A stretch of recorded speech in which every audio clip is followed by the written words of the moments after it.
இன்றைக்கான mini விலாகில் instant Gopi 65 எப்படி செய்கிறதுன்னு பார்க்கலாம். ஃபஸ்ட்டு ஒரு காலிஃப்ளவர் எடுத்துக்கிட்டு அதை குட்டி குட்டியாக கட் பண்ணி கொதிக்கிற தண்ணியில் போட்டு விட்டுருங்க. அந்த கொதிக்கிற தண்ணியில் கொஞ்சமாக உப்பு, கொஞ்சமாக மஞ்சத்தூள் ஆட் பண்ணிக்கோங்க. அதுக்கப்புறம் ஒரே ஒரு கொதி வந்தவுடனே காலிஃப்ளவர் எடுத்துருங்க. எடுத்துகிட்டு நல்ல தண்ணியில் ஒரு வாட்டி வாஷ் பண்ணிக்கோங்க. இந்த பவுட்ரு வந்துட்டு இன்ஸ்டண்ட்டான நான் எக்ஸிபிஷன் போயிருந்தோம், அங்கே வாங்கின பவுட்ரு தான் இது.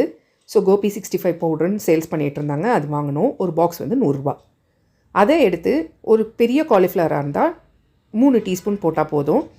போட்டுட்டு நல்லா அதை மிக்ஸ் பண்ணிவிட்டு காலிஃப்ளவரில் மசாலா நல்லா மிக்ஸ் ஆன உடனே ஒரு கடாய் வச்சு எண்ணெய் ஊற்றி எண்ணெய் காஞ்ச உடனே காலிஃப்ளவரை போட்டு கொஞ்சம் கொஞ்சமாக போட்டு எடுங்க. நல்லா கோல்டன் ப்ரௌன் ஆண்ட வரைக்கும் விட்டுட்டு அதுக்கப்புறம் எடுத்திங்கன்னா செம்ம கிறிஸ்பியாக இருந்துச்சு, செம்ம டேஸ்ட்டாக இருந்துச்சு. சாம்பார் சாதம், ரச சாதம், தயிர் சாதத்துக்கெல்லாம் செம்ம டேஸ்ட்டாக இருந்துச்சு.